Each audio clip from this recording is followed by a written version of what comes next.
누구든지 인생을 살다 보면 어떤 깨달음을 얻을 때가 있습니다. 하나님 우리 인생을 지으실 때 우리에게 지성을, 이성을 같이 주셨으니까 이제 분별하게 되지요. 시행착오를 거치면서 많은 경험들을 통해서 이거구나, 이런 거 전환하게 되는데, 인생에서 가장 큰 변화는 성경에서 거듭남의 변화라고 말하고 있어요. 물과 성령으로 거듭난다는 거죠. 이건 이제 성경적인 표현입니다. 자, 성경적 표현 말고 보통 사람들이 이해하는 과정은 이러는 거예요. 자, 인생을 태어났습니다. 인생을 걸어갑니다. 살아가는데 사는 게 힘들죠. 내 마음대로 되는 것이 없죠. 내가 내 인생의 주인이 아닌 것을 어느 날 알게 돼요. 주인이라는 말은 내 마음대로 할 수 있을 때가 주인인데, 살다 보니까 내가 내 인생의 주인이 아닌 것을 깨닫게 되는 거죠. 심지어 내 생명인데도 내 마음대로 안 되고, 내 건강인데도 내 마음대로 안 되고요. 내가 낳은 자식들도 내 마음대로 안 되고, 사업도 그렇고 내 마음대로 되는 게 없더라고요. 그러니까 내가 주인이 아니구나, 그러면서 발견하는 게 창조주 하나님, 전능하신 하나님을 발견하게 되는 거고, 그 믿음으로 걸어가면서 나중에 그런 고백하는 겁니다. 모든 것은 하나님의 은혜였습니다. 이런 고백을 안 할 수가 없죠. 그러니까 하나님을 정말 만났다라고 하는 이야기는 이런 거예요. 인생의 목표가 달라지는 겁니다. 그동안 내가 내 인생의 주인인 줄 알았는데 이제 보니까 내 인생의 주인이 내가 아니고 주님이시죠. 그래도 주님을 나의 주로 영접하죠. 그걸 영접이라고 말하는 거예요. 주님을 영접하니까 삶의 태도가 달라집니다. 그동안 내 마음대로 하면 되는 줄 알았는데 내 마음대로 해서 되는 게 전혀 아닌 것을 어느 날 알게 되지요. 그러니까 자기 스스로를 회개하고 변화시키면서, 그러면서 이 복음의 말씀을 들을 때 이 복음을 통해서 진리를 발견하게 돼요. 이게 인생이구나, 사는 게 이거구나, 참된 가치가 이런 거구나. 그리고 복음을 통해서 주님의 사랑을 알게 되죠. 사랑을 머리로 하는 것이 아니고 가슴으로 이제 경험해요. 그러니까 그 사랑 가운데 녹아지고 사랑 가운데 펑펑 울기도 하고, 그러면서 이 사랑을 나누려고 하는 삶을 살다 보니까 삶의 목적도 달라지죠. 그러니까 거듭났다라고 하는 것은 인생을 걸어가던 사람이, 이 방향을 가던 사람이 완전하게 돌아서서 새로운 가치관, 새로운 목적, 새로운 인생관, 이 완전한 변화, 근본적인 변화, 이게 새로운 삶, 거듭남이라고 성경이 말하고 있는 것이고, 성도들은 누구냐? 거듭난 사람들의 무리를 성도라고 부르고 있고, 우리가 지금 그런 무리가 앉아 계시는 거죠. 이렇게 해서 근본적인 변화를 이제 가져왔지만, 근본적인 변화 말고 또 다른 깨달음이 있어요. 이미 근본적으로는 변화됐어요. 목적을 분명히 했으니까. 하지만 이 목적을 이루고 가는 과정에서 이렇게 하면 더 좋았는데, 이런 깨달음이 있잖아요. 우리는 그런 깨달음을 거룩한 각성, 거룩한 각성이라고 부르는데, 이 awakening, 흔들어 깨우는 이 각성을 통해서 인생들이 확확 바뀌는 거예요. 목적을 향해서 가지만 빙빙 돌아서 고생만 하는 분이 있는가 하면 방향을 탁 바꿔서 목표를 향해서 정확히 전진하는 놀라운 깨달음, 거룩한 각성, 여러분 다 있으실 거예요. 제게 왜 없겠어요? 저도 제 인생에서 정말 중요한 각성 몇 가지, 제가 나누고 싶은 말씀은 목회에 대한 개념, 목회에 대한 각성이 저를 새롭게 했던 경험을 좀 말씀드리고 싶어요. 저는 목회라고 하는 것은 마르다처럼 하는 것이 아니고 마리아처럼 하는 것이다 라는 것을 정확히 깨달아 알은 적이 있어요. 예수님이 어느 날 길을 지나가시다가 그 마르다, 마리아 자매 가정을 들어가셨거든요. 수많은 사람들이 우르르 딸려 들어왔어요. 주님이 그 가정에 신방 오시니까 이 집이 얼마나 영광입니까? 얼마나 감사해요. 막 벅차죠. 그 언니 마르다가 너무 감사하니까 주님에게 정말 귀한 거를 대접하고 싶었어요. 부엌에 들어가서 요리를 막 하는데 손이 부족한데 동생이 안 보이는 거예요. 동생이 여자잖아요. 당연히 도와야죠. 그래서 어디 간 거 찾아보니까 안 보여요. 더 찾아보니까 세상에 주님이 방에서 말씀을 전하시는데요, 그 방 맨 앞에 앉아가지고 그 말씀을 들으면서 은혜 받고 있는 거예요. 아멘, 할렐루야, 아멘. 아니, 나는 이렇게 고생하는데 앉아가지고 은혜 받고 있어요? 화가 난 거죠. 성경은 그 장면을 이렇게 말합니다. 마르다는 준비하는 일이 많아 마음이 분주한지라 예수께 나아가 이르되, 주여, 내 동생이 나 혼자 일하게 두는 것을 생각하지 아니하시나이까? 그를 명하사 나를 도와주라 하소서. 그러니까 얄미롭잖아요. 나는 이렇게 수고하는데 앉아가지고 예배드리고 은혜만 받고 있어요. 자, 그에게 마리아라 하는 동생이 있어 주의 발치에 앉아 그의 말씀을 듣더니, 주의 발치래요. 저 뒤가 아니고 바로 발 앞에 가장 가까이 앉아 있는 거예요. 그러니 얼마나 은혜가 되겠어요. 아멘, 할렐루야, 아멘. 이 언니가 막 이러다가 짜증이 난 거죠. 이제 화가 난 거죠. 불평이 생긴 거예요. 예수님, 저 마리아 빨리 나와서 일을 시키라고 이렇게 하시라고. 근데 예수님이 그렇게 안 하셨어요. 오히려 마르다를 책망했어요. 마리아가 잘하는 거야, 책망했어요. 그러면서 제가 왜 이 말씀을 붙잡는가 하면, 제가 미국에 처음 유학 가서 이제 30대 초반, 20대 후반 지나면서 그 유학 가서 개척교회를 제가 시작했는데, 저는 정말 목사가 될 때 정말 결심했어요. 뭐 꾀부르지 않고 생명을 바쳐서 저 죽으면 죽으리라 열심히 목회하면은 저는 교회가 부흥될 줄 알았어요. 그런데 개척을 하는데 1년이 지나도 2년이 지나도 3, 4년이 지나는데 교회에 아무런 부흥이 없는, 변화가 없는 거예요. 여러분 생각해 보세요. 목회를 시작했는데 1년이 지나도요, 뭐 아무런 변화가 없고, 그 목사 마음이 얼마나 조급해져요, 다급해져요. 2년, 3년 지나니까 절망이 되더라고요. 그리고는 이런 생각이 들더라고요. 하나님은 나를 축복하시지 않는가 봐. 또 더 지나니까 하나님은 나에게 관심이 없으신가 봐.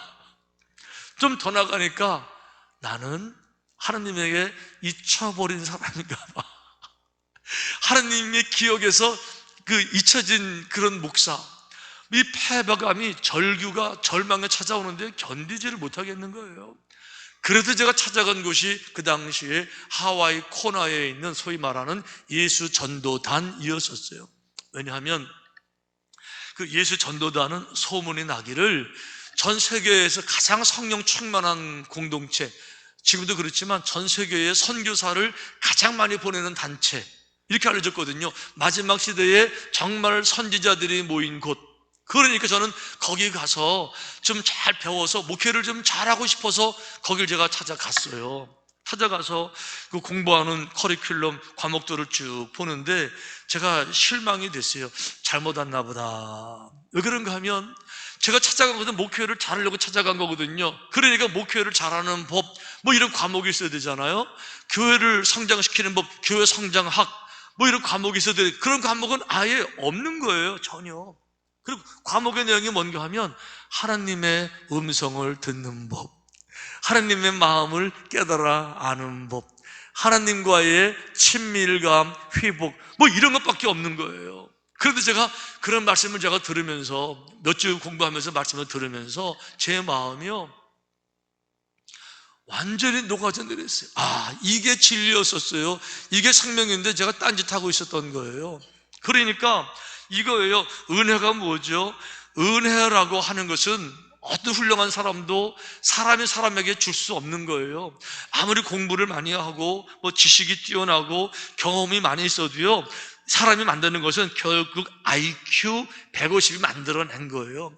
그런 IQ 150을 가지고 다른 사람의 삶을 변화시키고 은혜를 끼칠 수가 없는 거죠. 은혜라고 하는 건 여러분, 하나님만이 주실 수가 있는 거예요. 그러니까 은혜를 끼친다는 얘기는, 은혜를 받는다는 얘기는 목사가 자기 것을 짜집기 위해서 자기를 짜서 주는 게 아니고 하나님 거를 받아서 갖다가 전달해 주는 게 은혜를 받는 거거든요. 근데 목사가 성도들에게 은혜를 끼치려고 이렇게 노력만 많이, 자기는 받은 게 없는데, 그러니까 설교 준비한다고 그래서 책도 많이 읽어가지고 서론, 본론, 결론, 논문 쓰듯이 쫙 맞춰가지고 예화 착 찾아가지고 착 만들어서 착 내놓는다고 이게 은혜가 되는 게 아니에요. 교회 신방을 아무리 많이 한다고 교회가 부흥되는 게 아니더라고요. 하나님이 주셔야 되는 건데, 저는 어떻게 생각했는가 하면, 제가 게으르지 아니하고 몸살이지 아니하고 열심히 하면 남들보다 신방도 2배, 3배 더 많이 하고 설교 준비도 더 많이 하면 은혜가 될 줄 알았는데 이게 아닌 거예요. 아닌 거예요. 그런데 배운 거는 뭔가 하면, 은혜는 짜서 주는 게 아니에요. 없는 거 짜서 주는 게 아니에요. 우리 옛날에는 이불들이 참 좋지 않았죠. 그래서 이불들이 요즘처럼 저 가벼운 것이 아니라 솜이불 두꺼운 거 덮었거든요. 그리고 그거 하얀 거 광목 떠다가 그거 씌웠잖아요. 그걸 뭐라고 불러요? 소창? 맞아요? 오랜만에 그 단어 써보는데, 하얀 거 소창이가 뭔가 겨울에 빨잖아요. 봄에 빨잖아요. 그 저희 어머님이 꼭 그래요. 너 저 그때 붙잡아. 이제 그때 붙잡아요. 혼자는 못 짜요. 둘이 짜야지. 둘이 몸 비틀면서 막 짜잖아. 이렇게. 은혜는 없는 거 막 짜가지고 주는 게 아니에요. 은혜는 하나님이 주시는 거 받아서 전달하는 게 은혜인 거예요. 그래서 우리는 설교라고 말할 때 설교를 설교한다라고 말하는데, 영어로는 2가지를 말을 해요. 하나는 설교한다라고 말하고, 또 한 가지는 딜리버리 한다 이렇게 말해요. 딜리버리 이렇게 말해요. 딜리버리 뭔지 아시죠? 배달의 민족, 배달. 하나님의 것을 배달해서 나누는 게, 이게 설교라는 거예요. 딜리버리가 설교라는 거죠. 문제는 뭔가 하면, 저는요 열심히 일만 열심히 하면 교회가 부흥될 줄 알았는데, 아니요.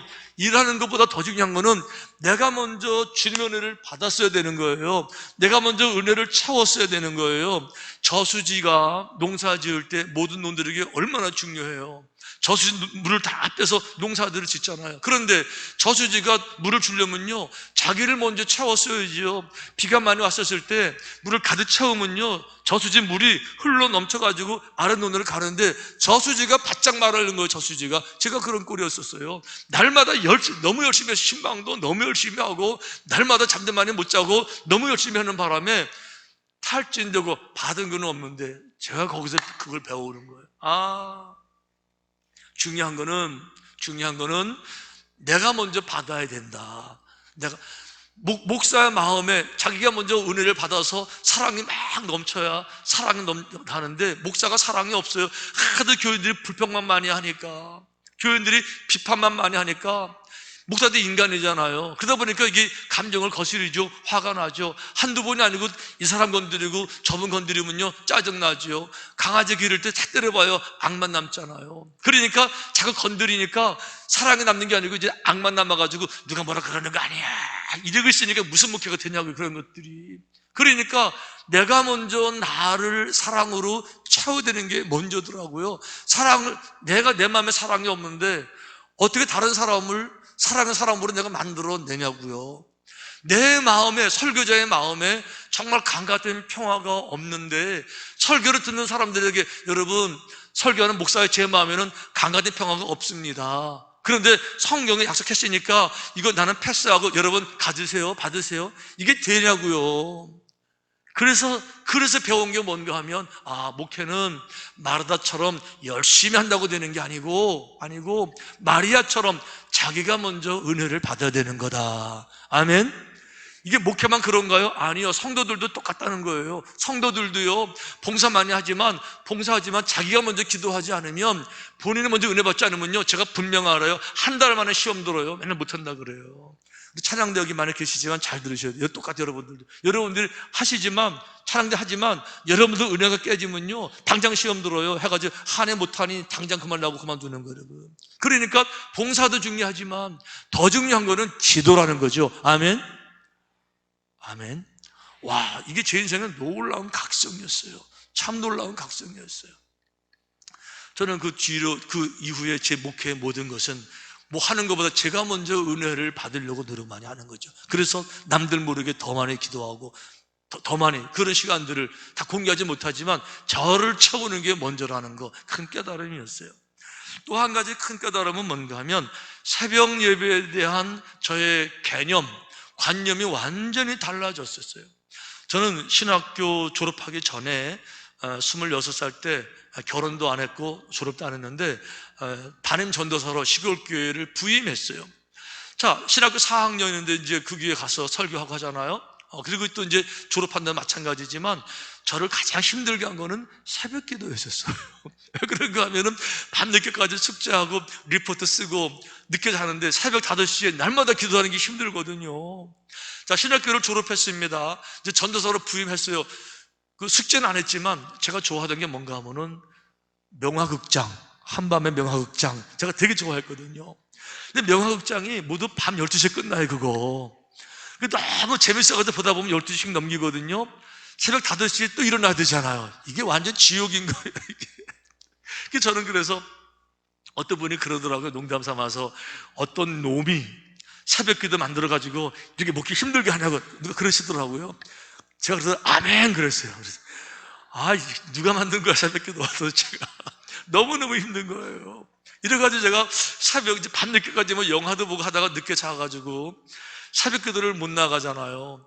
그리고 할머니 권사님들이 젊은 전도사가 피곤한가 보다 하고 그냥 기도하고 가시면 좋은데 안 그러세요. 오셔가지고 깨우세요. 창문 똑똑똑 전도사님 일어나세요. 그래가지고 자다가 막 놀래가지고 세수도 못하고 막 쫓아나간 거 제가 좀 기억해보면요, 한 서너 번은 제가 그런 기억이 제가 남아요. 미국에 이제 갔잖아요.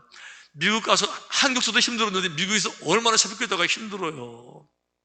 그랬는데 서울에 곽선희 목사님이 미국에 오셔서 목회자들 세미나를 하셨어요. 거기 제가 이제 또 공부를 갔죠. 곽선희 목사님이 그런 얘기 하세요. 여러분, 이민 목회 힘들지요? 제가 다 이해합니다. 이민 목회요? 정말 힘들어요. 근데 그분이 이해해 주시는 거예요. 아주 위로가 됐어요.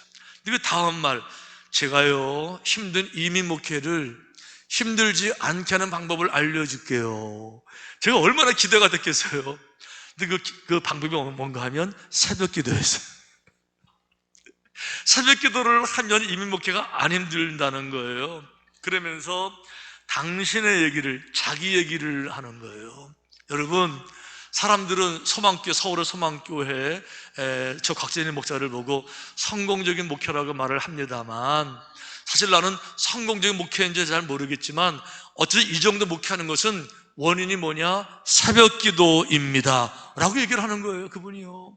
그러면서 자기도 옛날에는 몰랐을 때 새벽 기도가 짐이었는데 자기가 지금 새벽 기도가 얼마나 중요한지, 새벽 시간은 어느 누구와도 양보하지 아니하고 뺏기지 아니하고, 새벽은 보물을 캐는 시간이고 새벽은 신비로운 시간이고 하나님의 능력을 경험하는 시간이기 때문에 내 인생에서 제일 중요한 거는 새벽 기도입니다 이렇게 말을 하는 거예요. 그러면서 그분은 그런 얘기를 해요.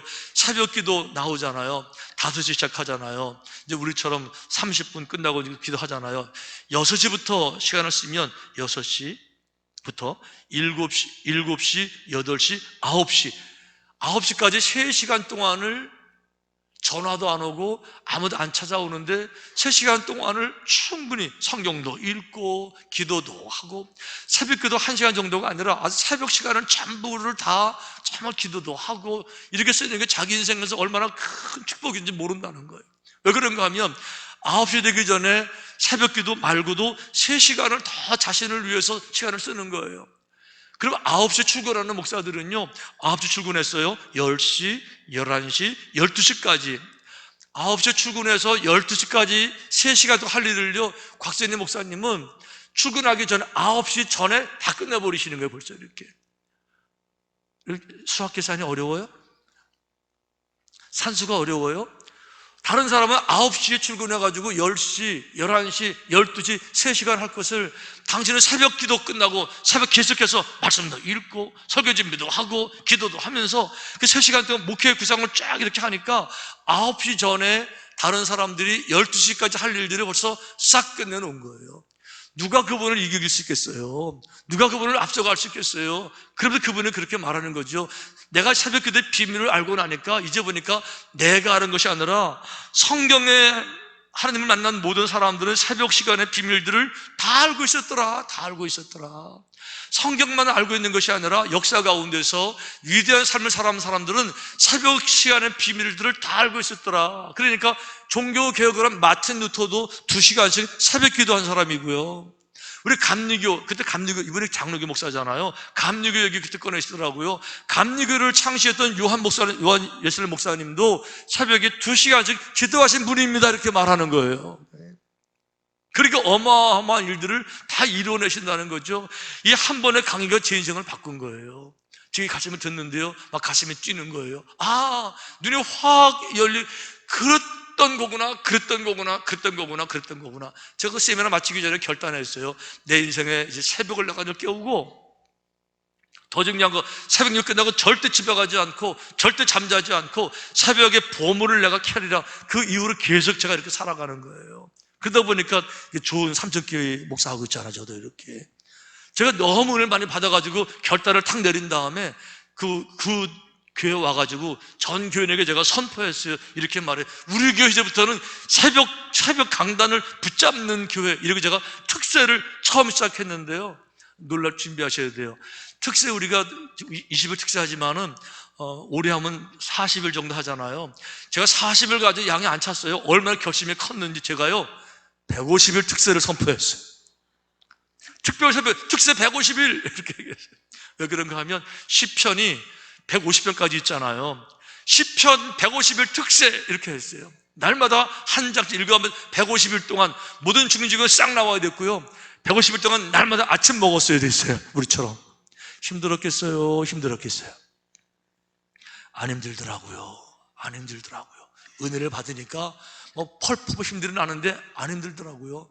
제가 이래봬도요 150일 특세한 사람이 제가 이래봬도 그 세미나가 제게는 영적인 각성이었어요. 어마어마한 영적인 각성, 인생을 바꾼 거예요. 새벽 기도에 대한 관념을 바꾼 거예요. 우리는 발상의 전환이란 말 하잖아요. 발상의 전환만 필요한 게 아니에요. 개념에도 전환이 필요하고요, 관념에도 전환이 필요한 것이고요, 이해에도 전환이 필요한 건데, 저는 그때 놀라운 진리를 붙잡았던 거죠. 새벽이 어마어마한 시간이다. 이러고 보니까 목사만 그러냐? 아니라는 거죠. 모든 성도들이 다 똑같더라는 거예요. 자, 우리가 해마다 연말이 되면 이런 찬양 불러요. 나의 나 된 것은 하나님의 은혜입니다 라는 찬양 부르죠. 정말 은혜가 아니면 살 수가 없잖아요. 내 마음대로 되는 게 아무것도 없잖아요. 다 축복이잖아요. 그런데 하나님은요, 기도하지 않는 사람들이 역사하지 않으세요. 기도하지 않는 사람들은 주시지도 않으세요. 왜 그런가 하면 성경이 이렇게 되어 있어요. 그냥 아무것도 구하지도 않고 기도도 안 하는 사람들 주게 되면 고마운 줄도 모르고 감사할 줄도 모르고 거룩한 것을 개에게 던지지 말라는 거예요. 거룩한 진주를 돼지에게 던지지 말라는 거예요. 기도하지 않는 사람에게 아무리 좋은 걸 준들 감사도 안 하는 거죠. 그러니까 내가 이거 너희들 다 줄게 약속하신 다음에 그 다음 말이 중요해요. 그럼에도 불구하고 너희는 내게 간구하여야 하리라. 그러니까 기도할 때 하나님이 채워주시는 거죠. 이런 기도에 대한 얘기하면 참 잊을 수 없는 그 미국 교회 장로님, 제가 지금도 안 잊어버려요. 그분 정말 젊은 장로님이시데 사업도 정말 잘하시는, 그 고기를 도매로 파시는 분인데 수출 한국에도 고기를 보내시는 분이세요. 그분 때문에 제가 이게 사담인데, 제가 미국 목회할 때는요 고기 신나게 먹었어요. 장로님이 그런 사업하시니까 고기 중에도요 가장 중요한 앵거스, 블랙 앵거스 같은 거, 프라임립 같은 거 최고급 항상. 근데 그분이 여러분 새벽 기도를 안 빠지시는 이분이요, 새벽에 맨 앞에 앉으시는데 항상 자나깨나 빠지지라 24시간 항상 새벽 기도를 하시는 거예요. 어젯밤에 분명히 늦게 사업하고 오셨는데 또 새벽에 또 나오시는 거예요. 제가 하도 기가 막히게 이렇게 물어봐서, 장로님 어젯밤에 늦게 주무셨잖아요. 휴하셨다면서요? 그랬지요. 몇 시에 주무셨어요? 1시쯤 잤을 겁니다. 그래서 새벽을 또 나오셨어요. 해야지요. 아니 어떻게 하실 수 있습니까? 그분이 이렇게 말해요. 제가 사업해 보니까 한 가지 배운 게 있습니다. 내가 기도하는 자리를 지키니까 하나님이 내 사업을 지켜주십디다. 내가 기도의 자리를 지키니까 내 사업은 하나님이 지켜주십디다. 안 되는 거 되게 하시고 길을 열어주시고 뚫어주시고 내가 하도 경험으로 했기 때문에 이제 내가 원리를 안 놓칩니다. 이러군요. 한 번도 안 빠지시군요. 기도가 먼저라는 거죠. 새벽 시간은 보물 같은 그런 시간이라는 것.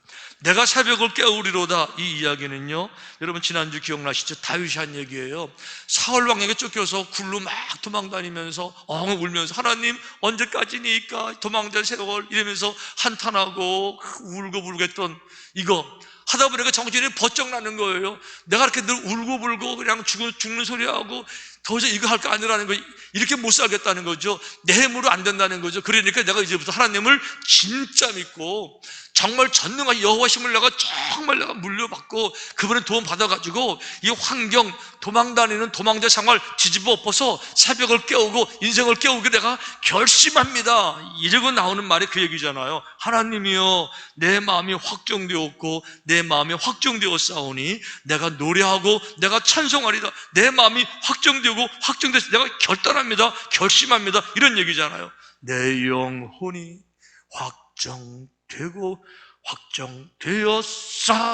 확정되었사오니 믿음에 내가 이제 정말 믿음을 가지고 확정합니다. 새벽을 깨우겠습니다. 그리고 바로 다음 절 8절로 이어지는 말씀 이렇게 말해요. 내 영광아 깰지어다 비파야 수금아 깰지어다 내가 새벽을 깨우리로다. 내가 새벽을 깨우리로다. 이 새벽을 깨운다는 말은 단순하게 시간을 말하는 게 아니에요. 새벽을 깨운다는 말은 내 환경을 깨운다는 얘기예요. 도망자 신세 그만하겠다는 거예요. 엉 울고 하찮은 인생 그거 좀 그만하고 싶다는 거죠.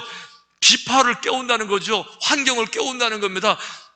수금을 흔들어 깨우는 거예요. 내 영광도 깨우는 겁니다. 그동안에 한 번도 영광이 나타나 본 적이 없어요. 늘 도망자였으니까 비참했었지만 영광, 내 인생 가운데 숨어있는 내 삶에 숨어있는 저 어딘가에 있을 그 영광을 이제 흔들어 깨우겠다는 거죠. 깨우겠다 결론이 뭐예요? 그래서 내가 새벽을 깨우리로다. 할렐루야. 인생을 깨우기 원하는 거예요. 적당히 살기 원하지 아니하고. 그래서 우리가 새벽 기도가 영적으로 무슨 의미가 있을까? 뭐 여러 가지 중요한 게 많이 있지만 몇 가지 나눠보면 첫째는 하나님과의 친밀감을 나누는 시간이에요. 친밀. 열심히 일하기 전에 주의 음성을 듣고 그분의 손길을 경험하고 행복해하고 즐기고 그분을 즐기는 거. 여러분 예수님을 즐긴다 그 말이 무슨 말인지 아세요? 예수님을 즐기는 거예요. 주님과 함께 있는 게 너무 감사하고 너무너무 행복한 거죠. 진 데니얼이라는 선교사가 있었어요. 저처럼 이분도 열심히 일하면 될 줄 알았던 분이 일만 선교 사역이 너무 열심히 하다 보니까 열매는 전혀 없고 지쳐가지고 탈진해 병원에 입원했네요. 병원에 입원해서 생각해보면 너무 비참해요. 기도합니다. 하나님 너무 비참합니다. 제가 뭘 잘못했다고 열매도 이렇게 열심히 일했는데 열매도 없으시고 무슨 조상의 죄가 있다고 이렇게 저를 멸시하시고 못하겠습니다. 제가 뭘 잘못했나요? 근데 그 내면의 음성, 성령님의 음성이 이렇게 들리더래요. 너는 잘못한 거 없다. 잘못한 건 없는데 내가 내게 알게 해주기를 원하는 것은 있다. 너는 열심히 선교해서 무언가 열매를 만들어서 무언가 선물을 만들어서 그 선물을 내게 주기를 원하는데 내가 원하는 것은 그 선물이 아니고 너 자신을 내가 원하는 거다. 너 자신을. 너는 그러니까 일을 열심히 해서 보람 때문에 기뻐하고 열매 때문에 행복하는 것이 아니라 일 때문에 아니고 네가 나를 좀 즐거워하고 네가 나를 즐거워하고 네가 나를 좀 만나주고 나를 만나주고 나하고 교제하고 서로 대화하고 그러면 안 되겠니? 나는 선물을 원하는 게 아니라 너 자신을 내가 원하는 거야. 이 깨달음이 온 거예요. 이번에 병상에서요 성경책 다시 갔다가 찬송가 다시 갔다가 그러면서 성경을 쭉 읽다가 그렇구나 찬송을 부르다가 그렇구나 눈물 뚝뚝 흘리고 또 기도하다가 또 성경 보고 이렇게 몇 주 지나니까 회복이 됐어요. 퇴원했죠. 선교지 돌아와서 선교사역 손 떼었어요. 안 했어요. 안 하군요. 성경 보다가 울다가 혼자 찬송 부르고 혼자서 박수 찬송 부르고 또 은혜 막 이거 몇 달 했어요. 그 영혼이 회복될까요? 안 될까요? 예, 파워풀하게 팍 일어나는 거죠. 얼마나 많은 열매, 나중에 사역, 간증. 그러니까 새벽 기도는 그거예요. 일하기 전에 주님과의 친밀감을. 왜 주님 만나는 게 중요하냐? 나는 포도나무여 너희는 가지라. 그가 내 안에 내가 그 안에 거하면 사람이 열매를 많이 맺나니 나를 떠나서는 너희가 아무것도 할 수 없다. 그러니까 일하기 전에 교제하고 친밀감을 느끼고, 이게 새벽기도. 두 번째 의미는 그거예요. 새벽기도는, 새벽은 하나님이 만나주시는 시간이에요. 새벽에 하나님이 새벽에 하나님이 우리를 만나주시는 시간이에요. 여러분, 우리가 이 표현을 보면 새벽에 하나님이 우리를 도우시리로다, 도우시는 하나님을 생각하는데요, 여러분 그거 아세요? 도우시는 하나님 이전에 더 중요한 진리가 이 말씀에 숨어 있다는 거. 이 배는 앞에는요 하나님이 도우신단 말이 있는데 뒤에는 보이지 않게 이런 의미가 있는 거예요. 하나님은 새벽에 우리보다 더 빨리 깨어서 우리를 기다리신다. 하나님은 새벽에도 안 주무시고 깨어서 우리를 기다리시는 거예요. 주무시면 못 도와주시죠, 우리를. 먼저 깨서. 아니요, 한국 목사가 미국에 가서 새벽기도 하고 싶어가지고 미국에 찾아가서 교회 빌려달라고, 새벽기도 하고 싶다고. 미국 목사가 놀라가지고 똥그러져가지고 새벽 5시마다 모인다, 새벽 5시 모이냐고. 모일 거라고. 그럼 당신은 날마다 설교할 거냐고. 내가 날마다 설교할 거냐고. 하루도 안 빠지고 계속 할 거냐고. 그렇게 할 거라고. 미국 목사가 그랬다는 거 아니에요. 그러면 당신 죽습니다 그랬다는. 그 뒷말이 더 재미있어요. 하나님도 새벽에 주무세요 그랬대요. 그래도 미국 교회가 죽어가는 거예요. 성경에 하나님은 주무시지도 않고 졸지도 않으시고 이렇게 말씀하세요. 여호와께서 하늘에서 굽어보사 모든 인생을 살피시며. 하늘에서 굽어보시는 거죠. 누가 정말 진정한 믿음인지, 살아있는 믿음인지. 카네기 멜론 대학의 교수였던 랜디 포스라는 박사 교수가 있었어요. 컴퓨터 가상현실을 연구하던 분인데 이분이 암에 걸렸습니다. 이제 췌장암이에요. 병원에서 사형선고 끝났어요. 당신 이제 몇 달밖에 못 산다고 나왔어요. 학교에서 강의 그만두시라고, 몸 추스리시라고, 가족들도 강의하지 말라고, 의사들도 이제는 강의하시면 안 됩니다. 이분 아니다, 마지막까지 강의한다, 강의하셨어요. 그리고 마지막 강의할 때 온 미국에 막 이슈가 됐어요. 마지막 강의. 한국에도 아마 왔을걸요. 마지막 강의 들어보시면 손 들어보세요. 있으시죠? 마지막 강의 있었어요. 그분이 마지막 강의에서 이런 얘기했어요. 여러분, 인생을 살다 보면 장벽을 만납니다. 장벽, 방해물들을 만납니다. 하지만 절망하지 마십시오. 하지 마십시오. 장벽이 뭔지를 정확히 이해하면 그까짓 거 아무것도 아닙니다. 장벽이 뭐냐? 장벽은 절실하게 원하지 않는 사람들을 걸러내기 위한 장치입니다. 장벽이 당신을 무너뜨리는 것이 아니고 절실하게 원하지 않는 사람들을 걸러내기 위해 있는 겁니다. 장벽은 당신처럼 진짜 꿈을 꾼 사람들에게 관계가 없는 것이고 거짓 꿈을 꾼 사람들을 걸러내려고 있는 것이 장벽입니다. 장벽은 당신의 꿈에 대한 열정을 가지고 있을 텐데 그 열정이 진짜인지 아닌지를 알아보기 위해 있는 것이 장벽일 뿐입니다. 장벽은 당신이 얼마나 진심인지 절실한지를 보여주는, 알게 해주는 시금석이지 당신을 무너뜨리려고 하는 것이 아닙니다. 이해가 되세요?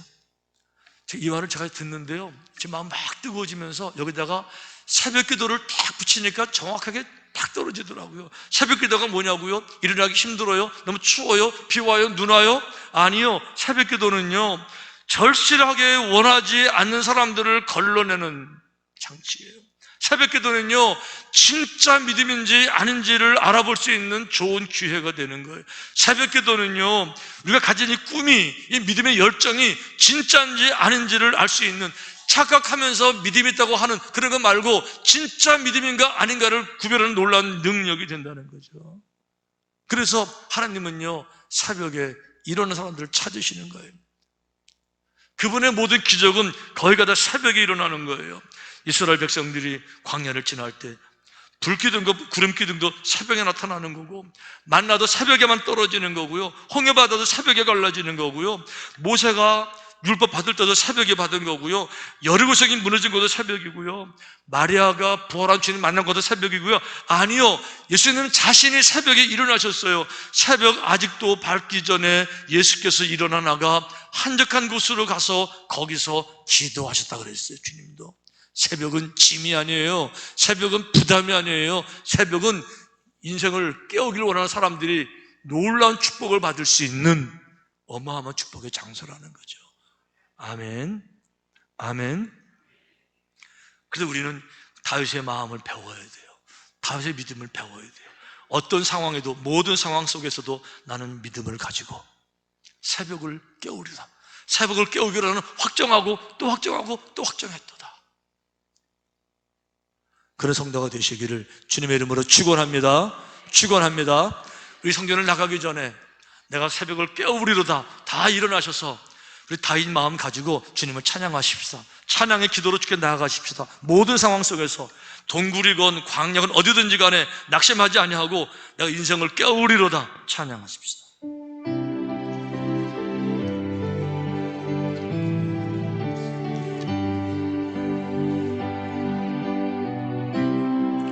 모든 상황 속에서 주를 찬양할지라. 주는 너의 큰 상급, 큰 축복, 주는 너의 큰 상급, 우리의 큰 도움, 우리의 산성, 안식처, 피난처, 큰 도움이시여. 주의 얼굴 구할 때 주의 영을 부으사 크신 사랑 안에 주의 음성을 듣고 그분을 만날 수 있게 주를 보게 하소서. 내 영혼이 확정되어 싸우니 믿음의 눈 들어 주를 바라봅니다. 내 영혼이 확정되어 싸우니 믿음의 문 들어 주를 바라봅니다. 내 영혼이 확정되어 싸우니 내 영혼이 확정되어 싸우니 믿음의 눈 들어 주를 바라봅니다.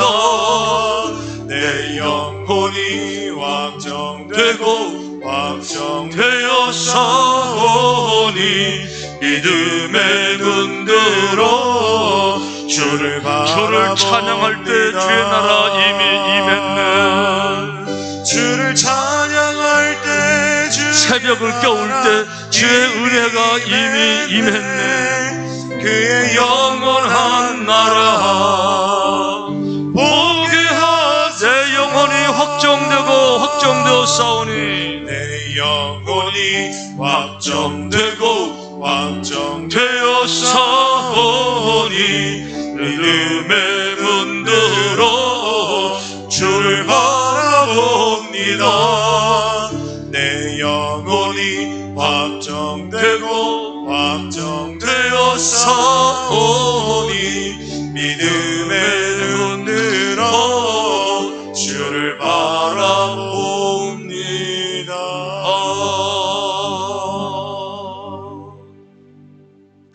이제는 우리를 구원해 주시기 위해서 십자가의 모든 고통을 감당해 주신 우리 주 예수 그리스도의 은혜와 아버지 하나님의 놀라우신 사랑과 성령님의 그 풍성하신 친밀하신 동행하심이 오늘 주의 전에 모여서 마르다도 중요하지만 먼저 그 은혜를 사모하고 친밀감을 누리고 주의 사랑 가운데 거하기를 원하는 그런 눈으로 세상을 바라보고 새벽을 깨우기를 결단하는